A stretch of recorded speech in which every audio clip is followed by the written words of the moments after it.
We are a little more than 2 weeks away from the U.S. election. This week, Twitter and Facebook under fire over decisions concerning the publication of a story by the New York Post. The newspaper published an exclusive based on emails and photos allegedly obtained from a laptop belonging to the son of Democratic candidate Joe Biden. The story focused on Hunter Biden's ties to a Ukrainian energy company. The Post claims that Joe Biden met with an advisor of the company. Within hours, Facebook announced it was slowing the spread of the article, and Twitter blocked its users from posting links to the story, deeming it potentially unsafe, saying the material violated its rules on sharing information obtained through hacking. Now, Twitter has since backtracked. Instead of blocking links from being shared, the tweets are now being labeled to provide context. Okay, to help us understand all of this, the Biden campaign denies the reporting by the New York Post. Since the 2016 election, pressure has been mounting on Twitter and Facebook to tackle political disinformation and interference. The latest moves and the inconsistencies which they are being applied is raising questions. Let's talk to Kara Swisher, and she is in Rehoboth Beach, Delaware. She is a technology and business journalist and host of the New York Times podcast, Sway. Kara, thanks so much for joining us. No problem. Just based on the introduction, I think you can all tell there's a lot to unpack here. But yeah, there is, yeah. Let's begin with what happened last week.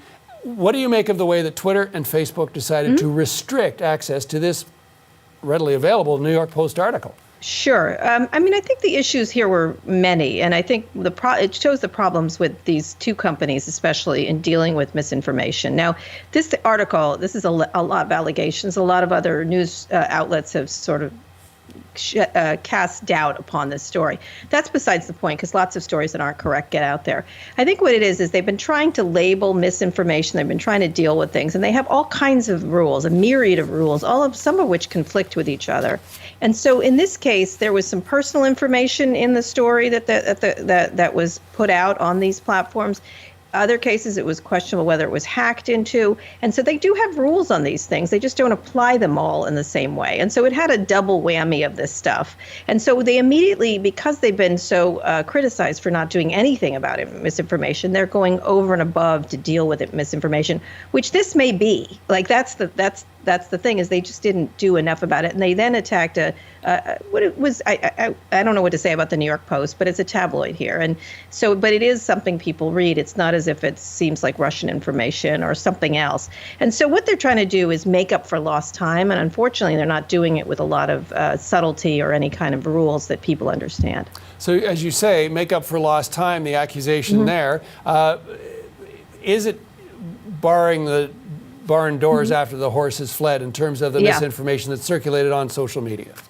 Yeah, exactly. It's not, they just never did anything. And then they suddenly started, after years of abuse of the platforms, President Trump breaks all kinds of rules on the platforms. They didn't do anything about it.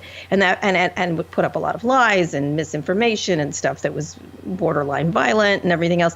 They just decided to do something about it just this year. And so they started to put on labels or just actually take things down, some misinformation about COVID that he put up and things like that.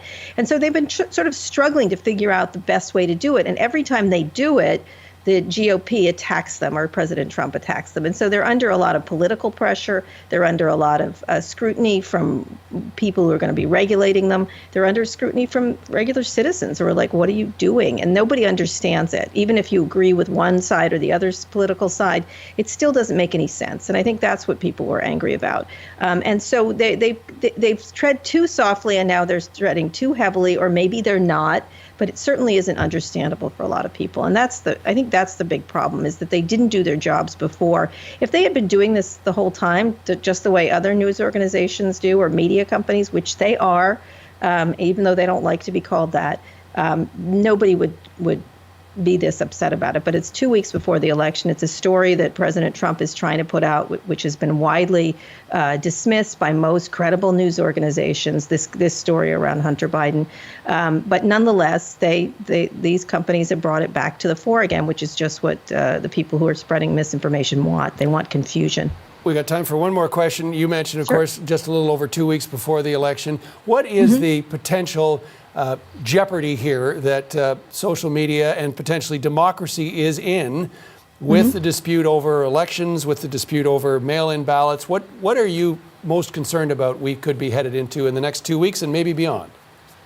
Confusion and doubt. And that's why President Trump has been tweeting about mail-in election ballots. That's why there's lots of information out there that's conflicting. These companies have tried to put up good information and links to good information, but as long as you create doubt, you win as someone who is trying to do misinformation. And doubt and confusion and distrust of government institutions is what the goal here is, of the people who want to mess this up.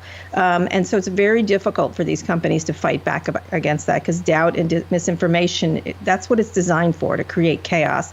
And chaos is what we have. So, I don't know what to say. We've got to do something about it after these elections to figure out how to prevent this. I'm not sure it's possible.